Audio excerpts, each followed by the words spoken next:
श्री परमात्मने नमः। साधन सुधा सिंधु अध्याय जिन खोजा तिन पाइया। परमात्म तत्व अद्वितीय है, उपनिषद में आया है। हे सौम्य, आरंभ में यह एकमात्र अद्वितीय सत्य ही था। तात्पर्य है कि वह तत्व अद्वैत है। उस तत्व में किसी भी तरह का भेद नहीं है। भेद तीन तरह का होता है: स्वगत भेद, सजातीय भेद और विजातीय भेद। जैसे एक शरीर में भी पैर अलग है, हाथ अलग है, पेट अलग है, सिर अलग है, यह स्वगत भेद है। वृक्ष वृक्ष में कई भेद हैं, गाय गाय में अनेक भेद हैं, यह सजातीय भेद है। वृक्ष अलग है और गाय भैंस भेड़ आदि पशु अलग हैं, यह स्थावर और जंगम भेद विजातीय भेद है। परमात्म तत्व ऐसा है कि उसमें न स्वगत भेद है, न सजातीय भेद है और न विजातीय भेद है। परमात्म तत्व में कोई अव्यय नहीं है, इसलिए उसमें स्वगत भेद नहीं है। जीव भिन्न भिन्न होने पर भी स्वरूप से एक ही हैं, अतः उसमें सजातीय भेद भी नहीं है। उस तत्व के सिवा दूसरा सत्ता है ही नहीं, इसलिए उसमें विजातीय भेद भी नहीं है। वह परमात्म तत्व सत्ता रूप से एक ही है। जैसे समुद्र में तरंगे उठती हैं, बुदबुद पैदा होते हैं, ज्वार भाटा आता है, पर यह सब का सब जल ही है। इस जल से भाप निकलती है, वह भाप बादल बन जाती है, बादलों से फिर वर्षा होती है, कभी ओले बरसते हैं, वर्षा का जल बह करके सरोवर नदी नालों में चला जाता है, नदी समुद्र में मिल जाती है। इस प्रकार एक ही जल कभी समुद्र रूप से, कभी भाप रूप से, कभी बादल रूप से, कभी बूंद रूप से, कभी ओला रूप से, कभी नदी रूप से और कभी आकाश में परमाणु रूप से हो जाता है। समुद्र, भाप, बादल, वर्षा, बर्फ, नदी आदि में तो फर्क दिखता है, पर जल तत्व में कोई फर्क नहीं है। केवल जल तत्व को ही देखो तो उसमें न समुद्र है, न भाप है, न बूंदे हैं, न ओले हैं, न नदी है, न तालाब है। ये सब जल की अलग अलग उपाधियां हैं। तत्व से एक जल के सिवा कुछ भी नहीं है।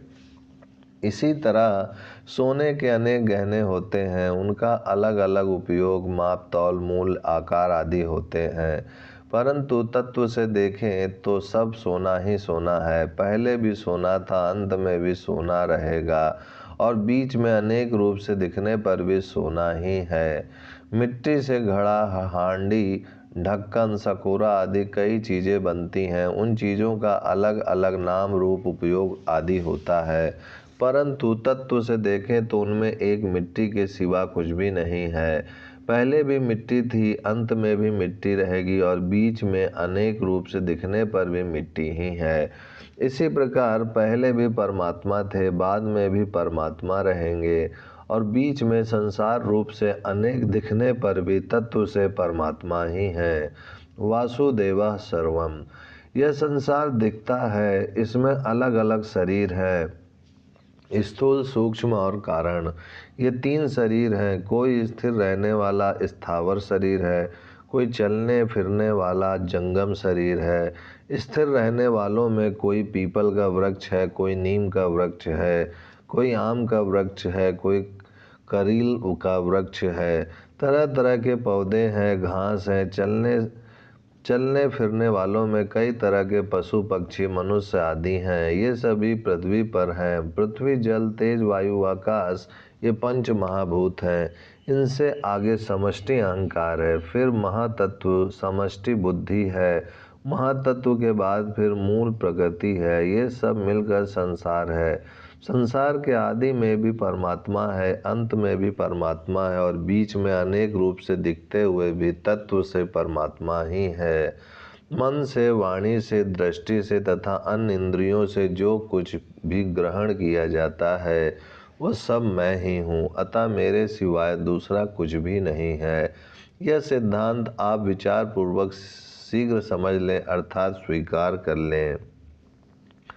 देखने, सुनने और चिंतन करने में जितना संसार आता है वह मोह मूल ही है, क्योंकि उसकी वास्तविक और स्वतंत्र सत्ता है ही नहीं।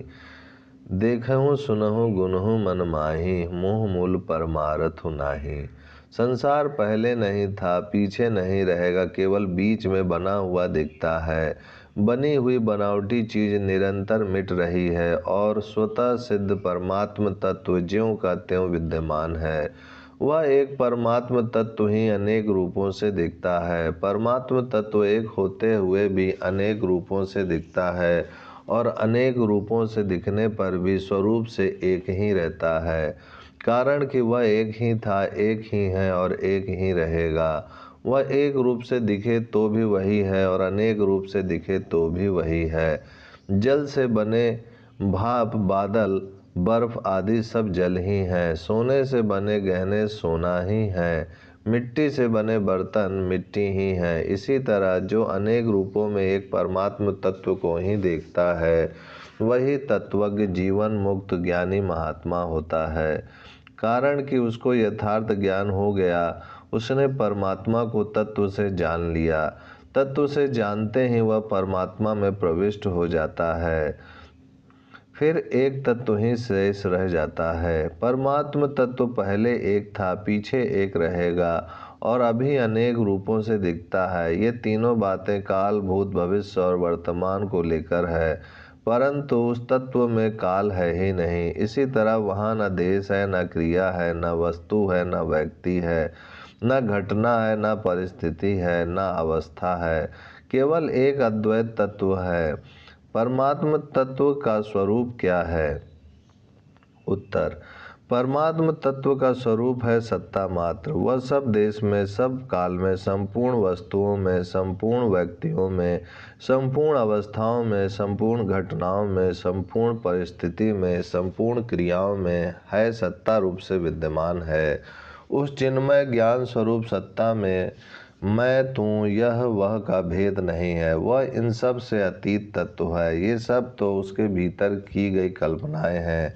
जैसे आकाश में बादल है, समुद्र में लहरें हैं, मन में मनोराज्य है, स्वप्न दृष्टा में स्वप्न है, ऐसे ही परमात्म तत्व में देश, काल, वस्तु आदि की प्रतीति है।